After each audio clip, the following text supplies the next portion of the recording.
یہ 10 اونٹ ہر بار بڑھاتے گئے۔ جب 100 اونٹ پورے ہو گئے تب قرا اونٹوں کے نام نکلا۔ عبد المطلب نے 3 بار ایسا کیا تاکہ اطمینان ہو جائے۔ ہر بار 100 اونٹوں ہی کا قرا نکلا۔ اب انہیں اطمینان ہو گیا کہ یہی اللہ کو منظور ہے۔ زمزم کے کنویں کی ملکیت حاصل کرنے کے علاوہ عبد المطلب کی زندگی کا دوسرا اہم واقعہ ابرہہ کا بیت اللہ پر حملہ ہے۔ تاریخ میں اس کو واقعہ فیل کے نام سے یاد کیا جاتا ہے۔ ابرہہ ایک عیسائی سردار تھا۔ شاہ حبشہ نجاشی کی طرف سے یمن کا حاکم تھا۔ اس نے دیکھا کہ اہل عرب حج کے لیے مکہ مکرمہ جاتے ہیں اور خانہ کعبہ کا طواف کرتے ہیں، تو اس نے عیسائی مذہب کے نام پر یمن کے شہر صنعاء میں ایک عالیشان گرجا بنوایا۔ عرب میں اس گرجا کی خبر مشہور ہو گئی۔ قبیلہ کنانہ کا ایک آدمی وہاں گیا اور گرجا میں گندگی پھیلا کر بھاگ آیا۔ ابرہہ نے غصے میں آ کر قسم کھائی کہ کعبے کو ڈھا کر دم لے گا۔ چنانچہ وہ ایک لشکر جرار لے کر مکہ مکرمہ کی طرف روانہ ہوا۔ راستے میں عرب کے جس قبیلے نے بھی مزاحمت کی، ابرہہ نے اسے تہہ تیغ کر ڈالا، یہاں تک کہ وہ مکہ معظمہ کے قریب پہنچ گیا۔ وہاں کے لوگوں کو اپنے ارادے سے خبردار کرنے کے لیے اس نے اہل مکہ کے جانور پکڑ لیے۔ ان جانوروں میں عبد المطلب کے 200 اونٹ بھی تھے۔ عبد المطلب کو ابرہہ کی چڑھائی کی خبر ملی تو وہ خانہ کعبہ کی دیواروں سے لپٹ گئے اور رو پڑے۔ اللہ سے اپنے گھر کی حفاظت کی دعا کی۔ قریش کے چند سرداروں کو لے کر ابرہہ سے ملنے کے لیے گئے اور اس سے اپنے اونٹوں کی واپسی کا مطالبہ کیا۔ ابرہہ ان کی بات سن کر حیران ہوا اور بولا، تم نے اپنے اونٹوں کی واپسی کی تو بات کی، کعبے کے متعلق ایک لفظ بھی نہیں کہا۔ میں تو یہاں کعبے کو ڈھانے کے لیے آیا ہوں۔ عبد المطلب نے جواب دیا، اونٹ میری ملکیت ہیں، اس لیے ان کی رہائی کے لیے چلا آیا۔ کعبے کا مالک اللہ ہے جو اپنے گھر کو بچانے کی پوری طاقت رکھتا ہے۔ ابرہہ نے ان اونٹوں کی واپسی کا حکم دے دیا۔ یہ اپنے اونٹ لے کر مکہ معظمہ واپس آ گئے۔ 60-70 ہزار کا لشکر تھا اور اس میں 9 یا 13 ہاتھی تھے۔ اس لشکر نے آخر مکے پر چڑھائی کی۔ لشکر مکے کے نزدیک پہنچا تو محمود نامی ہاتھی نے مکے میں داخل ہونے سے انکار کر دیا اور وہیں بیٹھ گیا۔ ایسے میں اچانک باہر قلزم کی طرف سے پرندوں کا ٹڈی دل نظر آیا۔ ان کے پنجوں اور چونچوں میں کنکریاں تھیں۔ جن سپاہیوں پر وہ کنکریاں پڑتی ان کے اعضاء کٹنا شروع ہو جاتے۔ ان کنکریوں کے گرنے سے ابرہہ کی فوج اور ہاتھیوں کا جو حشر ہوا وہ بلا شبہ تاریخ عالم کا ایک نہایت حیرت ناک باب ہے۔ خود ابرہہ مشکل سے گرتا پڑتا صنعاء تک پہنچا اور نہایت دردناک عذاب میں گرفتار ہو کر یمن میں مرا۔ عربوں کے ہاں اس سال کو عام الفیل کہتے ہیں۔ ایک مدت تک یہی تقویمی سال شمار ہوتا رہا۔ قرآن کریم میں یہ واقعہ سورہ فیل میں بیان ہوا۔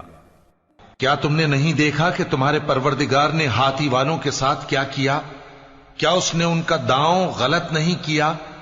اور اس نے ان پر جھنڈ کے جھنڈ پرندے چھوڑ دیے جو ان پر کھنگر کی پتھریاں پھینکتے تھے، تو اس نے ان کو ایسا کر دیا جیسے کھایا ہوا بھس۔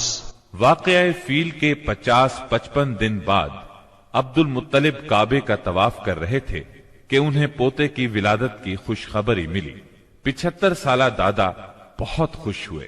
نبی کریم صلی اللہ علیہ وسلم ان کے پیارے فرزند جناب عبداللہ کی یادگار تھے، جن کی زندگی 100 اونٹوں کی قربانی دے کر بچائی گئی تھی، لیکن پھر اچانک وہ فوت ہو گئے۔ ان کی وفات سے بوڑھے باپ کو جو صدمہ پہنچا تھا، پوتے کی ولادت سے ایک حد تک وہ کم ہو گیا۔ عبداللہ کی والدہ یعنی نبی صلی اللہ علیہ وسلم کی دادی کا نام فاطمہ بنت عمر تھا۔ عبداللہ کے 2 سگے بھائی زبیر اور ابو طالب تھے۔ بی بی آمنہ سے نکاح کے بعد عبداللہ نے رواج کے مطابق 3 دن تک سسرال میں قیام کیا۔ اس کے بعد تجارت کی غرض سے شام چلے گئے۔ واپسی پر یثرب یعنی مدینہ منورہ میں ٹھہرے تاکہ اپنے والد کے حکم کے مطابق کھجوروں کا سودا کریں۔ مدینہ منورہ ہی میں قیام کے دوران وہ بیمار ہو گئے۔ آپ کی بیماری کی خبر مکہ پہنچی تو عبد المطلب نے فوراً اپنے بڑے بیٹے حارث کو عبداللہ کی خبر گیری کے لیے مدینہ روانہ کیا۔ حارث مدینہ پہنچے تو معلوم ہوا 1 ماہ بیمار رہنے کے بعد عبداللہ انتقال کر گئے ہیں۔ انتقال کے وقت انہوں نے 5 اونٹ، چند بکریاں اور 1 باندی چھوڑی، جس کی کنیت ام ایمن اور نام برکت تھا۔ عبداللہ کا انتقال اپنے پیغمبر بیٹے کی ولادت سے چند ماہ پہلے ہی ہو گیا تھا، گویا آپ صلی اللہ علیہ وسلم شکم مادر ہی میں یتیم ہو گئے تھے۔ آپ کی والدہ سیدہ آمنہ طہارت نفس، شرافت، عزت، عفت، عصمت اور پاک بازی میں بے مثال تھی۔ اپنی قوم میں سیدۃ النساء کے لقب سے مشہور تھی۔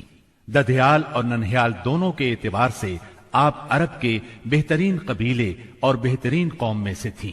ولادت باسعادت کے بعد 3-4 دن تک آپ کی والدہ نے آپ کو دودھ پلایا، پھر آپ کے چچا ابو لہب کی آزاد کردہ کنیز سویبہ نے، اور پھر حلیمہ سعدیہ نے دودھ پلایا۔ اکثر سیرت نگاروں نے کنیز کا نام سوبیہ ہی لکھا ہے، لیکن دراصل اس کا نام سویبہ تھا۔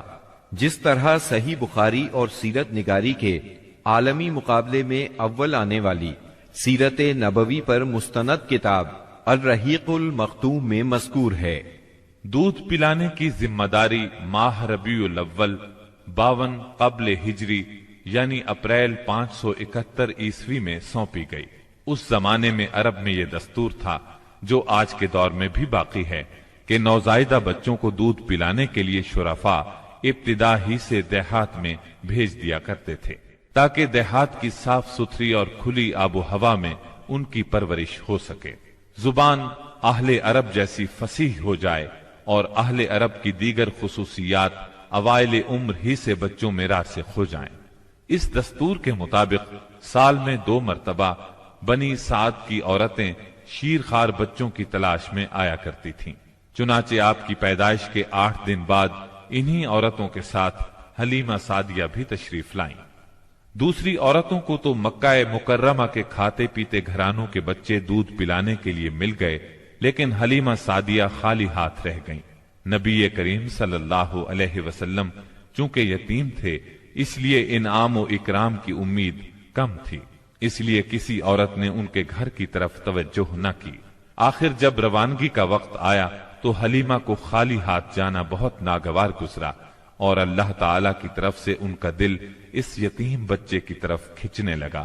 چنانچہ انہوں نے اپنے شوہر حارث سے جا کر کہا، اللہ کی قسم مجھے یہ اچھا نہیں لگتا کہ میری ساری سہیلیاں تو بچے لے کر جائیں اور میں اکیلی کوئی بچہ لیے بغیر جاؤں، میں جا کر اس یتیم بچے ہی کو لے لیتی ہوں۔ شوہر نے یہ سن کر کہا، کوئی حرج نہیں، ممکن ہے اللہ ہمارے لیے اسی میں برکت عطا کر دے۔ اس کے بعد انہوں نے جا کر بچے کو لے لیا۔ قافلہ روانہ ہوا، سب سوار ہو کر چل پڑے۔ حلیمہ سعدیہ بھی آپ کو لے کر چلی۔ حلیمہ کی اونٹنی دبلی پتلی، دیکھنے میں مریل اور چلنے میں سب سے سست رفتار تھی، لیکن جو ہی حلیمہ سعدیہ آپ کو لے کر اس پر سوار ہوئیں، یکا یک وہ برق رفتار ہو گئی۔ باقی عورتوں نے اس منظر کو حیرت سے دیکھا کہ حلیمہ سعدیہ کی مریل اونٹنی ان کی طاقتور اور تیز رفتار اونٹنیوں سے آگے نکلی جا رہی تھی، اور پھر وہ ان سب کو پیچھے چھوڑ گئی۔ یہ تبدیلی دوسری عورتوں کے لیے کسی معجزے سے کم نہیں تھی۔ حلیمہ کے والد ابو زویب کا نام عبداللہ بن حارث تھا، وہ نبی صلی اللہ علیہ وسلم کے رضائی نانا ہوئے۔ حلیمہ کے شوہر کا نام حارث بن عبد العزا تھا، یہ دونوں ہی قبیلہ سعد بنی بکر بن حوازن سے تعلق رکھتے تھے۔ اسی طرح حارث کے بچے آپ کے رضائی بھائی بہن ہوئے۔ جب تک آپ صلی اللہ علیہ وسلم حلیمہ سعدیہ کے گھر رہے، ان کا گھر برکتوں سے مالا مال رہا۔ حلیمہ بیان کرتی ہیں کہ وہ جب آئی تھیں تو قحط سالی کا دور تھا۔ ان کے پاس ایک گدھی تھی جو اس قدر دبلی پتلی اور مریل تھی کہ پورے قافلے میں سب سے سست اور مریل چال چلتی تھی۔ ایک اونٹنی بھی تھی مگر وہ قطرہ دودھ کا نہیں دیتی تھی۔ حلیمہ کا اپنا بچہ بھوک سے بے قرار ہو کر بلکتا رہتا تھا، خود سوتا نہ ماں باپ کو سونے دیتا، مگر جب وہ آپ کو لے کر اپنے گھر آئیں اور آپ کو گود میں لیا تو سینہ دودھ سے بھر گیا، یہاں تک کہ آپ نے پیٹ بھر کر دودھ پیا اور آپ صلی اللہ علیہ وسلم کے ساتھ حلیمہ کے بیٹے نے بھی خوب دودھ پیا، پھر دونوں آرام کی نیند سو گئے۔ اس رات حلیمہ کا بچہ بالکل نہ رویا۔ ادھر شوہر اونٹنی کے پاس گیا تو کیا دیکھتا ہے، تھن سے دودھ ابلا چاہتا ہے، چنانچہ وہ دودھ دوہنے لگا۔ اس نے اس قدر دودھ دوہا کہ گھر کے سب برتن بھر گئے۔ دونوں نے خوب دودھ پیا اور آرام کی نیند سو گئے۔ حلیمہ سعدیہ کا گھرانہ سب سے زیادہ قحط زدہ تھا، لیکن مکے سے واپسی کے بعد ان کی یہ حالت ہوئی کہ جب بکریاں چر کر گھر واپس آئیں تو ان کی کوکھیں نکلی ہوئی تھی اور تھن دودھ سے لبریز تھے۔ اب گھر والے خوب دودھ پینے لگے، جبکہ قحط کی وجہ سے دوسرے گھرانوں کو دودھ بالکل نہیں ملتا تھا۔ یوں اس گھرانے کو مسلسل خیر و برکت نصیب ہوئی۔ حلیمہ کا دستور تھا کہ وہ ہر 6 ماہ بعد آپ کو مکے لاتی، والدہ اور خاندان کے لوگوں سے ملاتی اور پھر اپنے دیار بنی سعد واپس لے جاتی۔ جب مدت رضاعت پوری ہو گئی تو دودھ چھڑا کر آپ کی والدہ کے پاس لائیں۔ اب تک وہ آپ کی وجہ سے خیر و برکت دیکھ چکی تھی، اس وجہ سے چاہتی تھی کہ آپ کو ابھی ان کے پاس ہی رہنے دیا جائے۔ چنانچہ انہوں نے آپ کی والدہ سے کہا، کیوں نہ آپ بچے کو ابھی میرے پاس ہی رہنے دیں تاکہ یہ اور مضبوط ہو جائے، مجھے مکے کی وبا سے ڈر لگتا ہے۔ والدہ اس پر راضی ہو گئیں اور حلیمہ آپ کو لے کر خوش خوش اپنے گھر آ گئیں۔ اس طرح آپ قریباً 2 برس تک وہیں رہے۔ پھر آپ کے سینہ مبارک کو چاک کرنے کا واقعہ پیش آیا۔ اس واقعے سے خوفزدہ ہو کر حلیمہ اور ان کے شوہر نے آپ کو آپ کی والدہ آمنہ کے حوالے کر دیا۔ انس بن مالک رضی اللہ عنہ بیان کرتے ہیں، آپ بچوں کے ساتھ کھیل رہے تھے کہ جبریل علیہ السلام تشریف لائے، آپ کو لٹا کر سینہ چاک کر دیا، پھر آپ کا دل نکالا اور اس میں سے ایک لوتھڑا نکال کر فرمایا، یہ تم سے شیطان کا حصہ ہے۔ پھر دل کو سونے کے تشت میں زمزم کے پانی سے دھویا اور واپس سینہ مبارک میں رکھ دیا۔ ادھر بچے دوڑ کر حلیمہ سعدیہ کے پاس آئے اور کہنے لگے، محمد کو قتل کر دیا گیا۔ وہ لوگ فوراً آپ کے پاس پہنچے، دیکھا کہ رنگ اترا ہوا ہے۔ سیدنا انس کا بیان ہے کہ میں نبی اکرم صلی اللہ علیہ وسلم کے سینے پر سلائی کا نشان دیکھا کرتا تھا۔ اس واقعے کے بعد آپ کو مکے پہنچا دیا گیا اور آپ نے اپنی ماں کے سایہ محبت میں اپنے خاندان کے اندر کوئی 2 برس گزارے۔ پھر والدہ، دادا اور ام ایمن کے ساتھ مدینہ منورہ کا سفر کیا، جہاں آپ کے والد کی قبر بھی تھی اور دادا کا ننھیال بھی تھا۔ آپ مدینے میں 1 ماہ رہ کر واپس ہوئے تو راستے میں آپ کی والدہ بیمار ہو گئیں اور مقام ابوا پہنچ کر انتقال کر گئیں۔ انا للہ و انا الیہ راجعون، انہیں وہیں دفن کیا گیا۔ اب بوڑھے عبد المطلب آپ کو لیے مکے پہنچے۔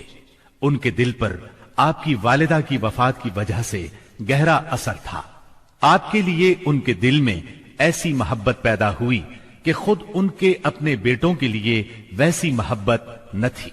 وہ آپ کی بہت قدر کرتے، اپنی اولاد سے بڑھ کر چاہتے، خوب اکرام کرتے، اپنے لیے تیار کرائے گئے خاص فرش پر انہیں بٹھاتے، اس فرش پر کسی اور کو نہ بیٹھنے دیتے، پیٹھ پر ہاتھ پھیرتے، آپ کی نقل و حرکت دیکھ کر خوش ہوتے۔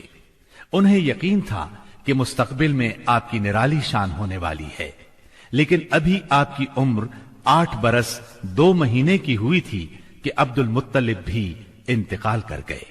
اب آپ کے چچا ابو طالب نے آپ کی کفالت کا بیڑا اٹھایا۔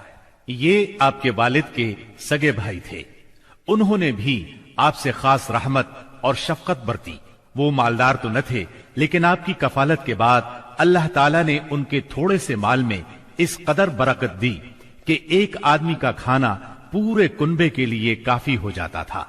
خود آپ بھی صبر و قناعت کا نمونہ تھے، جو ملتا اسی پر قناعت فرماتے۔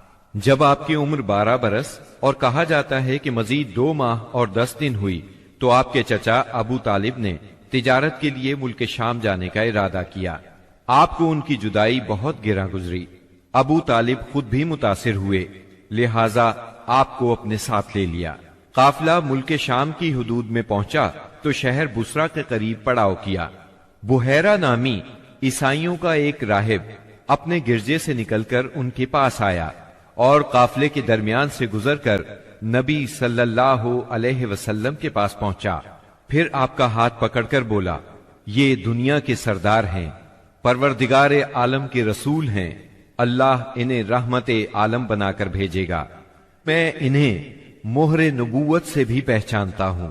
یہ کندھے کے نیچے نرم ہڈی کے پاس سیب کی طرح ہے، اور ہم اس کا ذکر اپنی کتابوں میں بھی پاتے ہیں. پھر اس نے قافلے کی دعوت کی اور ابو طالب سے کہا، انہیں یہاں سے واپس بھیج دیں، ملک شام نہ لے جائیں، کیونکہ انہیں یہودیوں سے خطرہ ہے. اس پر ابو طالب نے غلاموں کے ہمراہ آپ کو مکے بھیج دیا. جب آپ کی عمر 15 برس ہوئی تو ذیقات کے مہینے میں اکاس کے بازار میں ایک لڑائی ہوئی. اس لڑائی میں ایک طرف قریش کے قبائل تھے اور دوسری طرف قیس اور اعلان کے قبائل تھے. دونوں میں گھمسان کا رن پڑا. فریقین کے کتنے ہی آدمی مارے گئے، لیکن پھر انہوں نے صلح کر لی اور طے پایا کہ دونوں طرف کے مقتولین گنے جائیں. جدھر زیادہ ہوں ادھر والے زائد مقتولین کا خون بہا لے لیں. اس کے بعد جنگ ختم ہو گئی اور باہمی دشمنی کو ختم کر دیا گیا.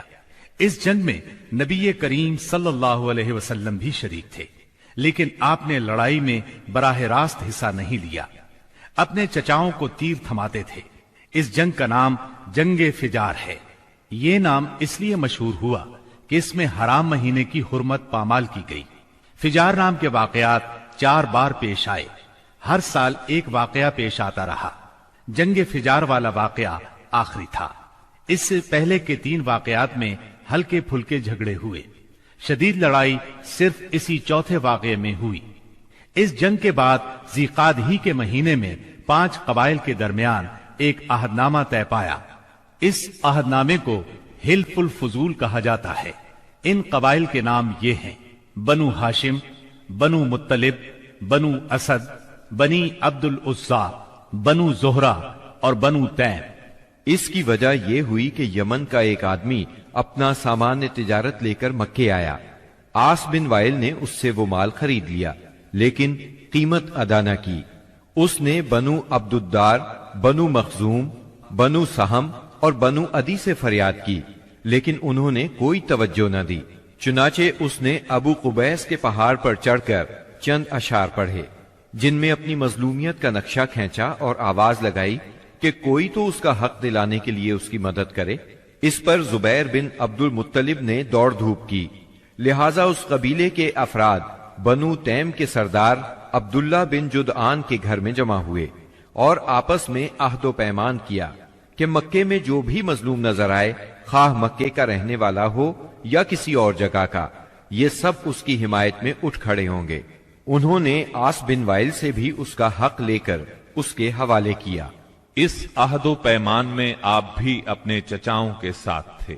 نبوت سے سرفراز ہونے کے بعد آپ فرمایا کرتے تھے، میں عبداللہ بن جدعان کے مکان پر ایک ایسے معاہدے میں شریک ہوا کہ مجھے اس کے بدلے سرخ اونٹ بھی پسند نہیں، اور اگر میں اس کے لیے اسلام کے دور میں بلایا جاتا تو ضرور جاتا.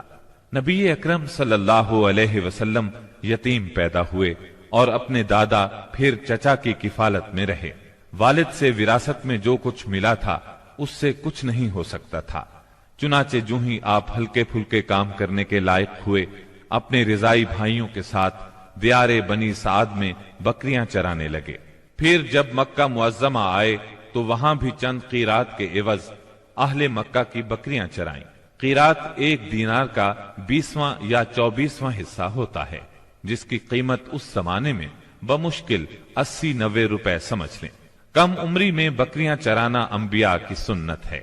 ایک بار عہد نبوت میں آپ نے فرمایا، کوئی بھی نبی نہیں گزرا مگر اس نے بکریاں ضرور چرائیں. پھر جب آپ جوان ہو گئے تو تجارت شروع کی. بعض روایات کی روح سے آپ صائب بن ابی صائب کے ساتھ مل کر تجارت کرتے تھے. آپ تجارت میں بہترین ساتھی تھے. لین دین کے معاملے میں لڑتے جھگڑتے تھے، نہ بحث کرتے تھے. تمام معاملات میں آپ حد درجے امانت دار، سچے اور پرہیزگار مشہور تھے. زندگی کے سبھی میدانوں میں آپ کا یہی طریقہ تھا. اسی بنا پر آپ کا لقب ہی امین مشہور ہو گیا تھا. ان تمام وجوہات کی بنا پر آپ کی شہرت سن کر سیدہ خدیجہ نے آپ کو تجارت کے لیے اپنے مال کی پیشکش کی۔ وہ عزت اور مال دونوں لحاظ سے قریش کی ایک معزز خاتون تھی۔ لوگوں کو اجرت دے کر اپنا مال تجارت کے لیے بھیجا کرتی تھی۔ اس پیشکش کے ساتھ انہوں نے یہ بھی کہا کہ وہ آپ کو سب سے اچھی اجرت دیں گی۔ چنانچہ آپ نے ان کے غلام میسرہ کے ساتھ شام کا سفر کیا، وہاں خرید و فروخت کی۔ اس خرید و فروخت میں بہت زیادہ نفع ہوا، اس قدر برکت ہوئی کہ پہلے کبھی اتنا منافع نہیں ہوا تھا۔ شام سے آپ مکہ واپس آئے اور سیدہ کی امانت انہیں سونپی۔ سیدہ خدیجہ نے امانت اور برکت کا یہ حال دیکھا تو حیرت زدہ رہ گئیں۔ ادھر میسرہ نے بھی آپ کی باتیں انہیں بتائیں۔ تب سیدہ نے محسوس کر لیا کہ انہیں ان کی مراد مل گئی ہے، چنانچہ انہوں نے آپ سے اپنی سہیلی کے ذریعے سے شادی کی خواہش ظاہر کی۔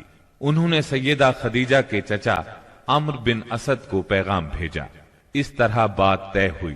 نکاح کا خطبہ ابو طالب نے پڑھا، اس میں اللہ کی حمد و ثنا کی، پھر آپ کے فضل و شرف کا ذکر کیا۔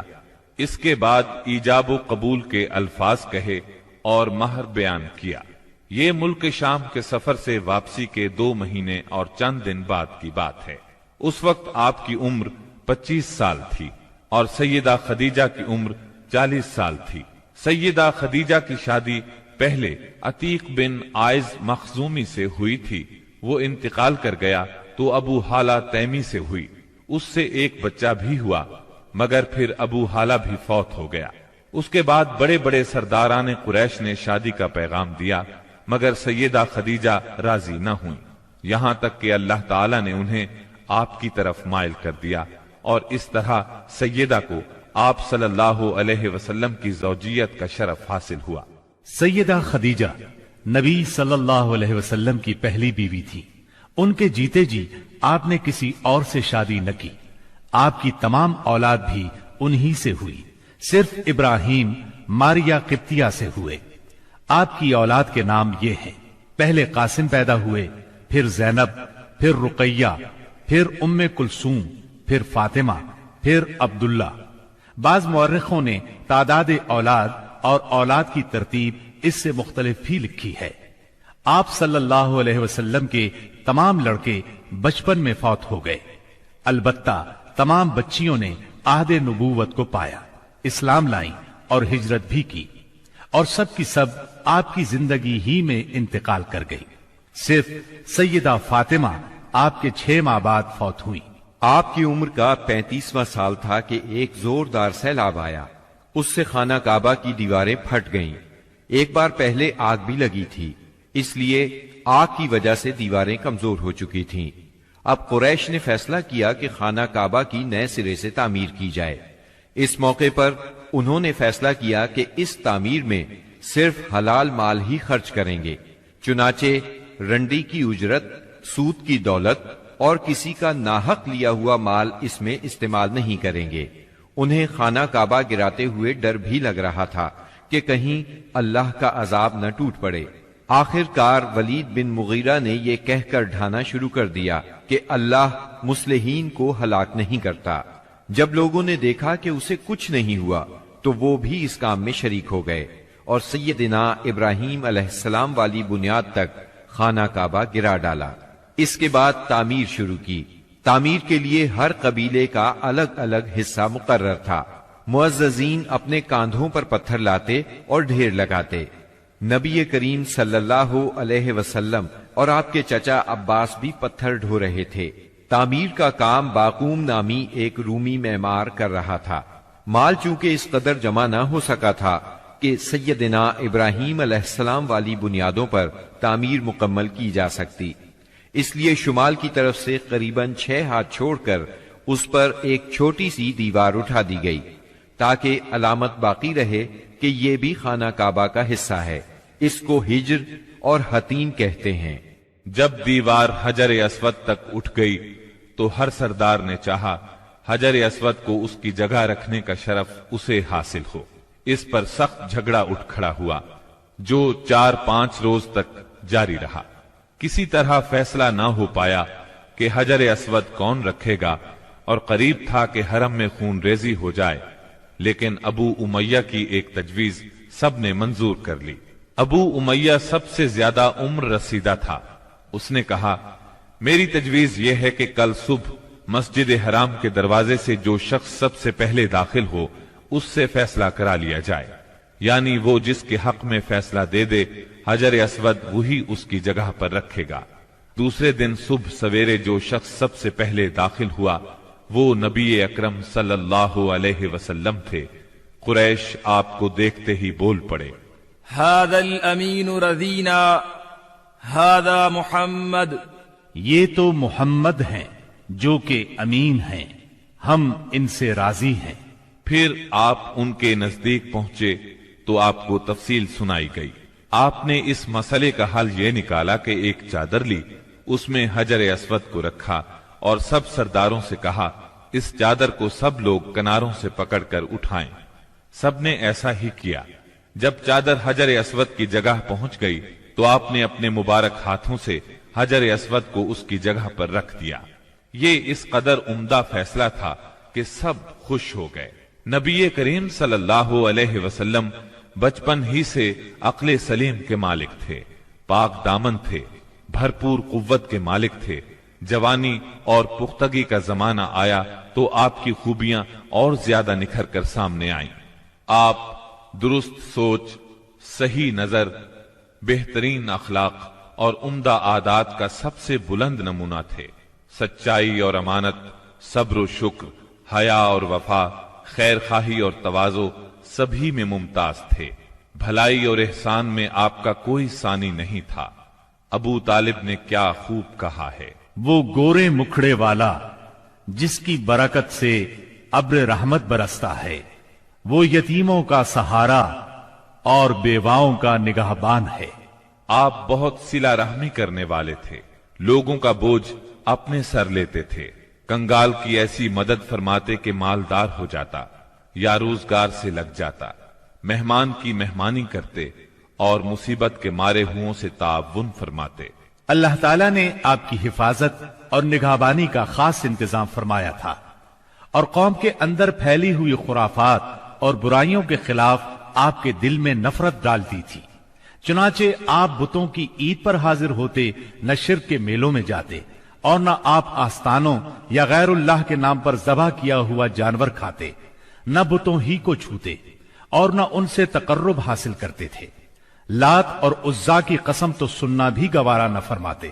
شراب نوشی اور کھیل کود کی مجلسوں سے آپ انتہائی دور تھے۔ ایسی کسی مجلس میں آپ نے کبھی شرکت نہ فرمائی، جبکہ یہی مجلس جوانوں کی تفریح اور دوستوں سے ملاقات کے مقامات تھی۔ اللہ نے آپ کو خلوت پسندی عطا فرمائی تھی۔ عربوں کی جہالت اور گناہ آلود زندگی نے آپ کو افسردہ اور غمگین بنا دیا تھا۔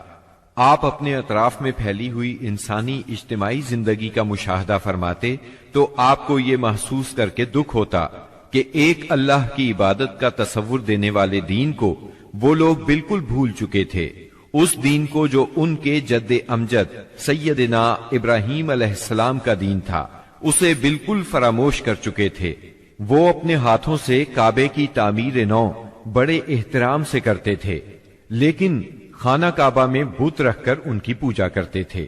یہ شرک نہیں تو اور کیا ہے؟ منافقت اور کہتے کس کو ہیں؟ جوا، شراب نوشی، بت پرستی اور بے حیائی معاشرے کا جز بن چکی ہے۔ اللہ تعالیٰ کی وحدانیت کا تصور تو پایا جاتا ہے، مگر اس تصور کو بت پرستی کے ذوق اور شوق نے بہت دھندلا کر دیا ہے۔ بتوں کی شکل میں اپنے معبود گھڑ لیے ہیں۔ ہر قبیلے اور ہر خاندان کا ایک پسندیدہ بت ہے، اور کعبے میں 360 بت رکھے ہوئے ہیں۔ بت پرستی کے شوق کا یہ عالم ہے کہ قریش سفر میں جاتے ہیں تو ستو کے بت بنا لیتے ہیں، اور جب ضرورت پڑتی ہے تو اپنے معبودوں کو گھول کر پی لیتے ہیں۔ قریش کے معاشرے اور عرب کے ماحول میں عورت بیچاری کی حالت اس قدر پست، ذلیل اور ردی ہے کہ وہ اونٹوں، بکریوں اور غلے کی طرح تجارت کی چیز بن چکی ہے۔ شادیوں پر کوئی پابندی، کوئی روک نہیں۔ ایک مرد جتنی عورتوں سے چاہے شادی کر سکتا ہے، اور دوسری طرف عورت بھی